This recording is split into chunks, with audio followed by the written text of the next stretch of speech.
Pernahkah kamu merasa seperti berjalan di atas pecahan kaca? Di rumahmu sendiri, selalu waspada. Selalu takut. Menunggu ledakan berikutnya. Jika ya, kamu tidak sendirian. Banyak anak-anak tumbuh di tengah badai pertengkaran orang tua. Baik itu teriakan yang memekakan telinga, Kata-kata tajam yang menyakitkan. Atau bahkan, kekerasan fisik yang menakutkan. Mungkin orang dewasa berpikir, anak-anak tidak mengerti.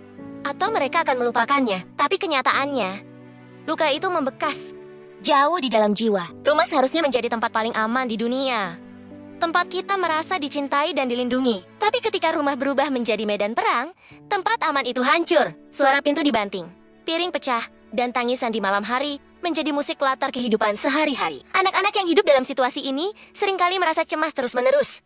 Mereka khawatir tentang apa yang akan terjadi selanjutnya. Apakah ayah akan marah lagi? Apakah ibu akan menangis lagi? Apakah mereka akan berpisah? Pertanyaan-pertanyaan ini berputar tanpa henti di kepala kecil mereka, menciptakan beban yang tidak seharusnya mereka pikul.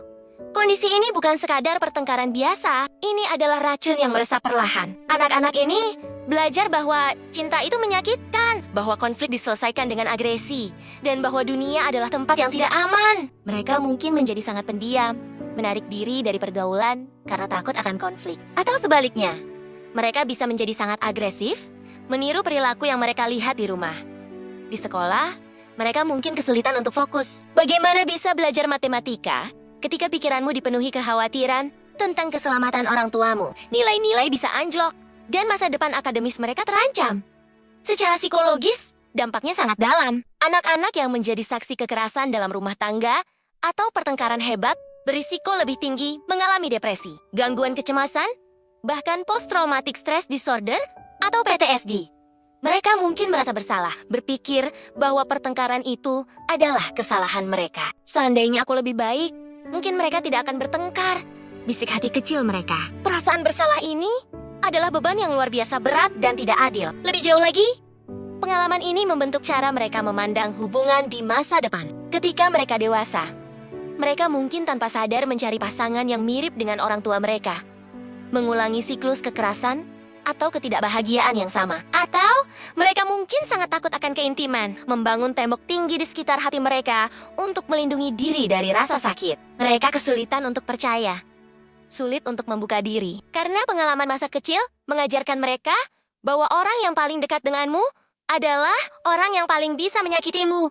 Dampak fisik juga bisa muncul. Stres kronis dapat melemahkan sistem kekebalan tubuh, membuat anak lebih sering sakit. Mereka mungkin mengalami sakit kepala, sakit perut, atau masalah tidur seperti mimpi buruk. Tubuh mereka secara harfiah bereaksi terhadap ketegangan emosional yang mereka rasakan setiap hari. Mereka hidup dalam mode bertahan hidup terus-menerus, yang sangat melelahkan, baik secara fisik maupun mental. Bagi orang tua yang mungkin sedang mendengarkan ini, kami tahu, ini sulit. Mungkin kamu sendiri sedang terluka dan tidak tahu bagaimana cara mengatasinya. Tapi tolong, lihatlah, mata anakmu. Mereka adalah pengamat yang diam, spons yang menyerap setiap energi di sekitar mereka.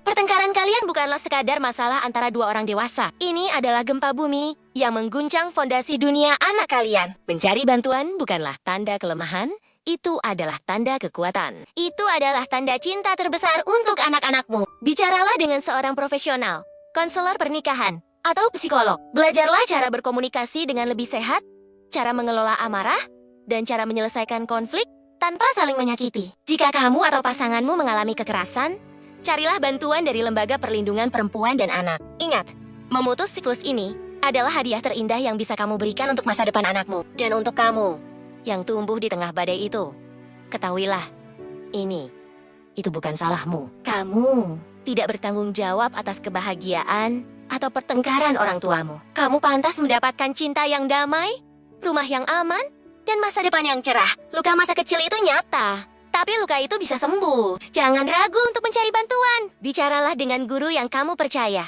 konselor sekolah, atau anggota keluarga lain yang bisa mendukungmu. Kamu juga bisa menghubungi layanan konseling profesional. Membicarakan perasaanmu adalah langkah pertama menuju penyembuhan. Kalian semua berharga. Kalian pantas merasa aman dan dicintai. Mari kita bersama-sama membangun kesadaran tentang dampak tersembunyi dari pertengkaran orang tua. Mari kita ciptakan lingkungan di mana setiap anak bisa tumbuh dengan hati yang damai dan jiwa yang kuat. Karena masa depan mereka, kebahagiaan mereka, dimulai dari rumah yang penuh cinta, bukan penuh luka. Penting untuk diingat bahwa jika kamu atau seseorang yang kamu kenal mengalami kekerasan dalam rumah tangga atau merasa butuh dukungan kesehatan mental, ada bantuan yang tersedia. Kamu bisa menghubungi layanan darurat atau lembaga perlindungan anak dan perempuan di daerahmu. Jangan pernah merasa sendirian. Terima kasih sudah menonton video ini. Semoga pesan ini bisa memberikan sedikit pencerahan dan kekuatan. Jangan lupa untuk bagikan video ini kepada siapa saja yang mungkin membutuhkannya. Sampai jumpa di video berikutnya.